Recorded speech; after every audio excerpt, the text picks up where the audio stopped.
behind the scenes don't get a lot of the recognition, but they're a big part of our offense. And they've just, stepped up a lot. And we have all the confidence in them to, get us right for the games.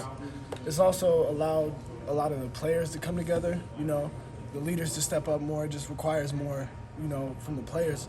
So I think that's an opportunity for us to, come together and become a better team. You've been around long enough, and through enough in college football to understand the business side of it, probably more than 18 or 19-year-old guys in your locker room. How can you be of assistance to them when maybe they're a little bit shocked by the fact that they walk in one day and their coach is gone? Yeah, it's definitely a reality check for a lot of the young guys.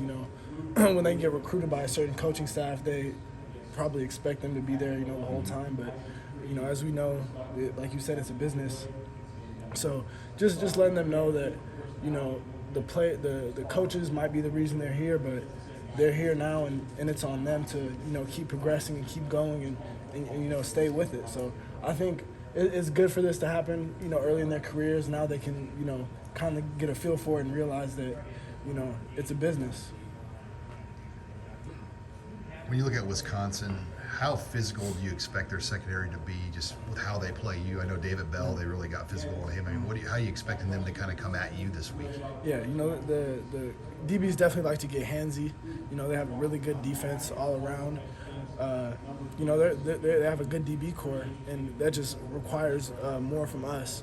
As far as their physicality, we have to, use our hands and match their physicality, and I think that's something that we can do.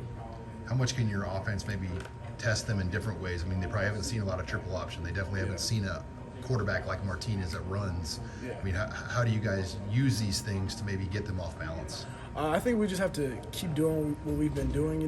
We have a pretty explosive offense, I would say, and we just have to, stay true to ourselves, stay true to our identity, and I think we can match up with a lot of the teams out there. What's it like for you as a senior knowing there are 2 games left here? Yeah, it's crazy. It feels like I just got here. Season went by pretty fast. My time here went by fast, but I'm just looking to, finish this out strong and hopefully, set a foundation for the team next year. Even though the wins haven't come for you like you wanted here in your only year, do you feel like you've accomplished personally what you wanted to do in playing a year in the Power 5? Yeah, I would say it's definitely worked out. I feel I'm always wanting to accomplish more. I wish I could have done more. Throughout that middle stretch of the season for sure. Mm-hmm. But I'm happy with I just came in here to do my best and help the team as much as I can, and I feel like I've been able to help the team. Some guys, or as a team, it's easy to look at this and say that there's not a lot for Nebraska to play for. Right. You can't go to a bowl, but for you and other guys are in this situation too. You got 2 games left to put on tape. Exactly. And what kind of value is there for you to do this for your future? Against 2 of the best defenses in the country. A lot of value in that. I want to go out every week and produce. Every game, it's either making money or losing money. Mm-hmm. And obviously I'm trying to make money, so I want to do the best I can in these last 2 games. And as far as the team goes, it's important we have a lot to play for as a team. These last 2 games, like I just said, are going to set the foundation for next year. And I think if we can finish out these 2 games strong, it's gonna start them off good in the off season. The way you came in the off season from the portal, at what point did you feel like you had a firm grasp of all of the offense? How long was that learning curve for you? I feel like it wasn't very long. It's obviously a whole new system, but there was a lot on my plate to learn at Montana, and throughout those years, I've figured out how to memorize plays and kind of put schemes together. So I feel, and with all the help from the coaches and the quarterbacks, I feel like I got the playbook down pretty quick. What's like if you had advice for someone who's coming in a year in the transfer portal and they're new situation, what advice would you give them for acclimating quickly?